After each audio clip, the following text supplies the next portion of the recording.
Hello, my name is Chad Willis, head volleyball coach at Georgia Southern University. Today I'm going to be reading to you one of my all-time favorite books called Corduroy.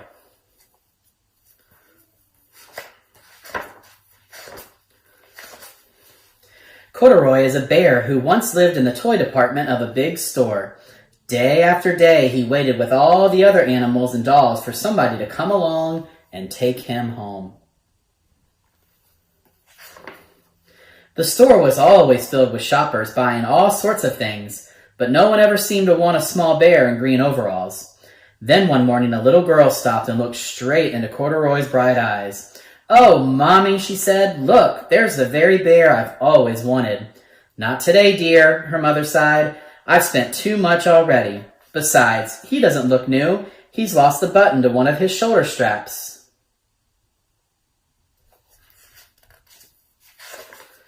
Corduroy watched them sadly as they walked away. "I didn't know I'd lost a button," he said to himself. "Tonight I'll go and see if I can find it." Late that evening, when all the shoppers had gone and the doors were shut and locked, Corduroy climbed carefully down from his shelf and began searching everywhere on the floor for his lost button.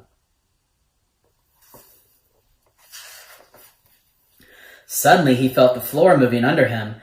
Quite by accident, he had stepped onto an escalator, and up he went. Could this be a mountain, he wondered? I think I've always wanted to climb a mountain.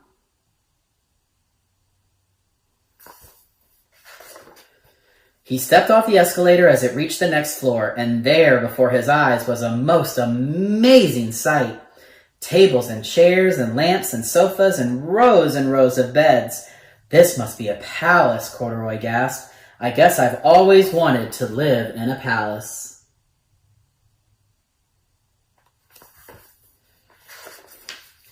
He wandered around admiring the furniture. This must be a bed, he said. I've always wanted to sleep in a bed. And up he crawled onto a large, thick mattress. All at once he saw something small and round. Why, here's my button, he cried, and he tried to pick it up. But like all the other buttons on the mattress, it was tied down tight.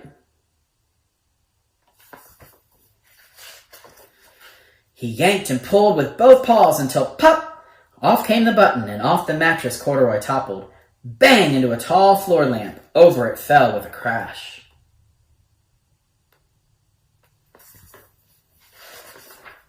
Corduroy didn't know it, but there was someone else awake in the store. The night watchman was going his rounds on the floor above. When he heard the crash, he came dashing down the escalator.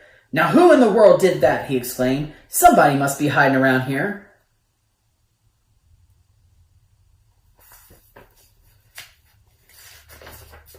He flashed his light under and over sofas and beds until he came to the biggest bed of all, and there he saw two fuzzy brown ears sticking up from under the cover. Hello, he said. How did you get upstairs?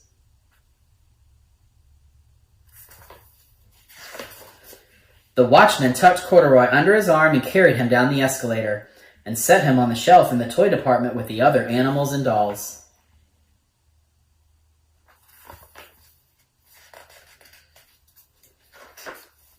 Corduroy was just waking up when the first customers came into the store in the morning, and there, looking at him with a wide, warm smile, was the same little girl he'd seen only the day before. I'm Lisa, she said, and you're going to be my very own bear. Last night I counted what I've saved in my piggy bank, and my mother said I could bring you home.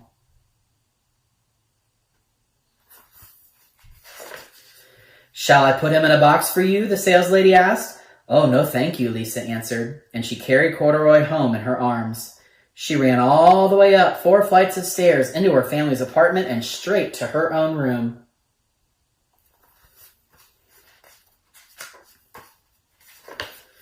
Corduroy blinked. There was a chair and a chest of drawers, and alongside a girl-sized bed stood a little bed just the right size for him. The room was small, nothing like that enormous palace in the department store. This must be home, he said. I know I've always wanted a home. Lisa sat down with Corduroy on her lap and began to sew a button on his overalls. I like you the way you are, she said, but you'll be more comfortable with your shoulder strap fastened.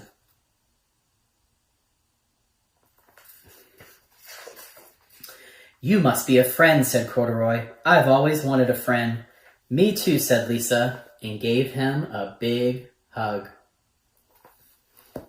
The end. Thanks for joining me today. Hail Southern, and make sure you check out our YouTube channel for some more virtual reads. Have a great day.